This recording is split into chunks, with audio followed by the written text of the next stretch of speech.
Anak-anak ini terpaksa berjalan antaranya sehingga 7 kilometer.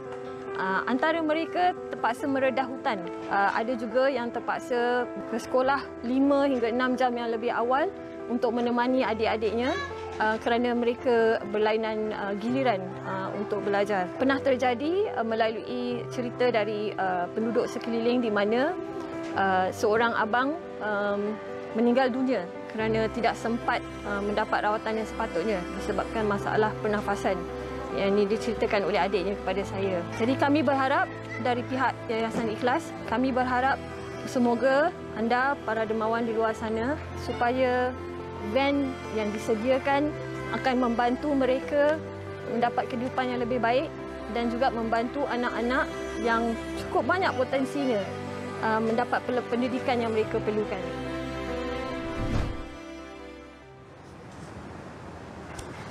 Allahumma salli ala Sayyidina Muhammad wa ala alihi wa sahbihi wa barik wa sallim. Alhamdulillah, kembali bersama kita di Assalamualaikum bersama dengan Yayasan Ikhlas. Alhamdulillah, saya nak bahawa kepada para penonton sekalian, sama-sama kita berfikir sejenak dalam kita mencapai 65 tahun kemerdekaan. Mungkin di Malaysia, di zon tengah ini sebagainya, kita telah merasakan pelbagai infrastruktur yang baik dan kemudahan yang baik, tetapi sebenarnya masih jauh di sana. Sebenarnya Yayasan Ikhlas ingin membawakan kita semua melihat satu sudut pandang, satu keadaan mana sebenarnya ada lagi anak-anak kecil di sana yang belum lagi mendapat seperti mana kemerdekaan dan hak-hak kita kata infrastruktur dan kenikmatan yang sepatutnya mereka dapat, masya-Allah, selepas 65 tahun. Dan untuk bercakap tentang hal ini, kita bersama dengan pengurus cawangan Yayasan Ikhlas Sempurna sendiri, iaitu Encik Hassan Yunus. Assalamualaikum. Waalaikumsalam. Terima kasih datang daripada Sempurna, katanya, masya-Allah, untuk sama-sama ini kepada penonton sekalian, sama-sama kita buka mata dan sama-sama kita mendengar, insya-Allah, apa yang kita boleh bantu untuk mereka, insya-Allah. Untuk topik kita, sediakan aset ke syurga, insya-Allah, Tuan Hassan Yunus. Macam saya saksikan tadi, itu adalah sekolah yang difahamkan baru ditubuhkan 2021. Ya, betul. Dah ada 500 orang anak murid, masya-Allah. Dan jalan mereka ke sana ke sekolah berjalan kaki jauh dan sebagainya, tak ada kenderaan. Masya-Allah, itu satu benda yang kita sendirilah buat saya terfikir, masya-Allah, anak-anak aku sendiri boleh je nak naik Grab pergi sekolah pun tak apa, macam-macam, tapi di sana berjalan kaki untuk mendapatkan ilmu, masya-Allah. Mungkin Encik Hassan sebab nama Yayasan Ikhlas sendiri adalah satu NGO yang kita sebut tak asing lagi di kalangan masyarakat. Mungkin kempen yang terbaru ini yang disempurnakan, boleh ceritakan sedikit tentang kempen ini? Okay. Bismillahirrahmanirrahim. Assalamualaikum warahmatullahi wabarakatuh. Sebenarnya sebelum menjawab persoalan daripada tuan pengacara kita pada pagi ini, suka untuk saya berkongsi beberapa fakta menarik lah tentang latar belakang asnaf di Semporna ini ataupun di Sabah lah. Sebenarnya kebanyakan tempat-tempat di Sabah ini kita memang sangat terkenal dengan ramai orang miskin. Dan orang miskin di Sabah ini dia sangat unik, sebab ada 3 fakta yang kita nak kongsi. Fakta pertama, orang miskin di Sabah ini kebanyakannya adalah orang yang tidak mendapat tercicir daripada menerima bantuan daripada kerajaan sebab dokumentasi ataupun dokumen pengenalan diri mereka. Kebanyakan mereka adalah orang-orang yang tinggal di jauh pedalaman, so mereka tidak dapat akses untuk membuat pengenalan diri di JPN kerana jaraknya terlalu jauh. Jadi parents diorang pun decide untuk tidak perlu buat. Jadi akhirnya dia akan dia punya masalah tu timbul apabila mereka membesar. Hak warga negara dan sebagainya banyak yang tercicir. Ya, betul. Jadi yang kedua, diorang ni tidak layak mendapat pendidikan sebab mereka tak ada IC. Jadi sebab yang tadi itulah tidak dapat daftar, akhirnya diorang pun tak ada IC dan mereka tidak dapat bersekolah. Lepas tu, diorang punya kemiskinan ni di bawah paras kemiskinan negara, iaitu B40 di bawah lagi. Maksudnya sebab pendapatan diorang 500 sebulan itu biasa. Dengan family 7-8 orang anak, pendapatan 500. Jadi ini adalah hakikat ataupun realiti yang berlaku di Sabah. Jadi kami melihat perkara ini secara serius dan kita bantu atas apa yang kita mampulah. Jadi kita di dalam Yayasan Ikhlas, kita untuk penonton semua, kita telah mengagikan lebih 17,000 bakul makanan semenjak PKP sehingga hari ini. Kita telah mengagikan lebih 17,000 di lebih 100 kampung dan lebih daripada 17 buah pulau. Jadi hari ini kami sangat-sangat memerlukan ataupun kita masih lagi memerlukan beberapa lagi projek jangka masa panjang yang telah kita laksanakan. dilaksanakan dan sedang dilaksanakan untuk kita mencari dana. 3 projek yang hendak kita kumpul hari ini adalah pertama projek pendidikan. Projek pendidikan untuk pengetahuan semua, kita telah membina 2 buah sekolah. 2 buah sekolah yang telah beroperasi sekarang ini, sekolah agama untuk anak-anak belajar. Sebab tadi diorang tak dapat sekolah. Sekolah tadi itu komuniti Al-Huda ya, itu betul. sekolah hanya salah satu. Itu sekolahnya. Al-Huda kita ada buat 2 Al-Huda. Lepas tu sekarang ni ada 2 lagi tengah dalam pembinaan di bahagian Kota Kinabalu. Jadi insya-Allah dalam tahun ini kita akan siap dalam 3 buah sekolah. Jadi hari ini ada projek pendidikan jangka masa panjang yang sedang kita laksanakan. Kedua, kita juga memerlukan kenderaan, iaitu 4x4. 4x4 yang kita perlukan ini adalah untuk kegunaan komuniti. Bukan sahaja untuk Al-Huda tetapi untuk komuniti setempat. So mereka memang memerlukan kenderaan dengan keadaan jalan yang sangat teruk.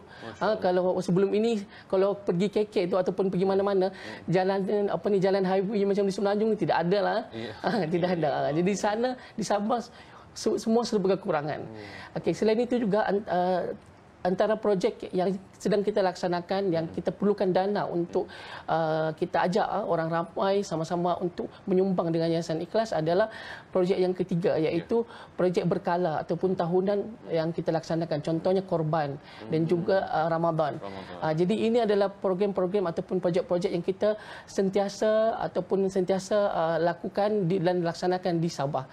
Oleh itu bagi kami di Yayasan Ikhlas, kami sangat mengalu-alukan orang ramai di luar sana untuk bersama-sama dengan kami, membantu kami untuk menyediakan ataupun memberi fasiliti yang sepatutnya kepada asnaf ini, insya-Allah. Subhanallah, kalau kita tengok dari situ, kita sendiri terkejut sebab hari ini kita merisaukan kat mana nak solat dan sebagainya. Kat sana nak mendapatkan hak untuk nak belajar tu sendiri, anak-anak pun susah sebabkan isu pendaftaran sebagainya. Pastinya impak daripada kenderaan-kenderaan ini pastinya akan memberi impak yang besar dan positif kepada anak-anak. Boleh Encik Hassan ceritakan bagaimana sebenarnya untuk para penonton sekalian nak dapat pahala yang berpanjangan kita sebutkan. Okey, jadi sebenarnya suka untuk saya kongsikan beberapa kisah. Sebelum ini macam saya lah ataupun kami lah di Sabah ini, kami pernah juga mendapat teguran daripada beberapa pihak. Dan cakap kami ni bantu orang bukan warga negara dan sebenarnya itu tidak betul. Kerana sebenarnya kita bantu sebenarnya adalah orang-orang yang tercicir. Sepatutnya mereka mendapat kewarganegaraan tapi tidak mendapat kelebihan itu. Sebab kenapa? Pelbagai kelemahan dan juga kekangan yang mereka hadapi. Jadi sebenarnya kita bagikan mereka ini kepada 2 kelompok. 2 kelompok yang sempurna ni ataupun di Sabah ni ada satu golongan dipanggil stateless. Yang tidak boleh cakap Melayu, yang bukan beragama Islam dan juga tidak mengamalkan adat orang Melayu. Dan satu lagi kelompok yang bercakap Melayu, agama Islam dan juga mereka mengamalkan adat orang Melayu. Dan itulah yang sebenarnya kita banyak bantu. Yang mereka tercicir sebenarnya dan mereka kita buatkan sekolah macam tadi itu untuk diorang sebenarnya. Jadi itulah daripada kita sangat-sangat mengalu-alukan ataupun sangat-sangat berharap agar kita dapat sokongan daripada ramai pihak untuk sama-sama kita membantu Yayasan Ikhlas untuk asnaf di Sabah. InsyaAllah. Para penonton sekalian, insyaAllah Nabi SAW kata salah satu kebahagiaan kepada seorang Muslim tu di dunia ini adalah yang pertama adalah rumah yang baik, yang kedua adalah kenderaan yang baik, yang ketiga adalah pasangan yang baik. Mungkin macam mana Encik Hassan boleh jelaskan masyarakat luar sana nak menyumbang kempen infak kenderaan Borneo Yayasan Ikhlas sendiri dan apakah harapan Encik Hassan sendiri?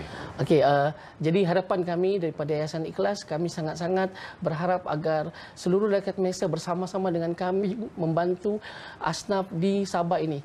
Sesungguhnya kami sangat memerlukan dan juga sangat-sangat berharap agar agar dana yang kami sasarkan ini mencapai sasaran.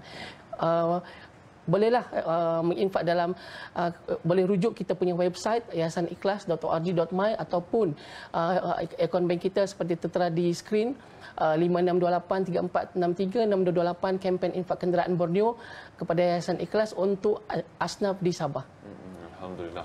Cepat-cepat sekarang ni kita bantu mereka untuk belajar Al-Quran tu sendiri, belajar agama sendiri, masya-Allah. Khairukum man ta'allama Al-Quran wa 'allama. Kita nak jadi yang terbaik, kita bantu orang lain juga untuk mendapatkan ilmu Al-Quran, insya-Allah. Terima kasih kita ucapkan kepada Encik Hassan Yunus, alhamdulillah datang dari jauh, masya-Allah. Moga Allah memberkati perjalanannya dan mencapai hasrat matlamat untuk datang daripada jauh, insya-Allah. Dan kepada penonton sekalian, jangan lupa tanggungjawab kita.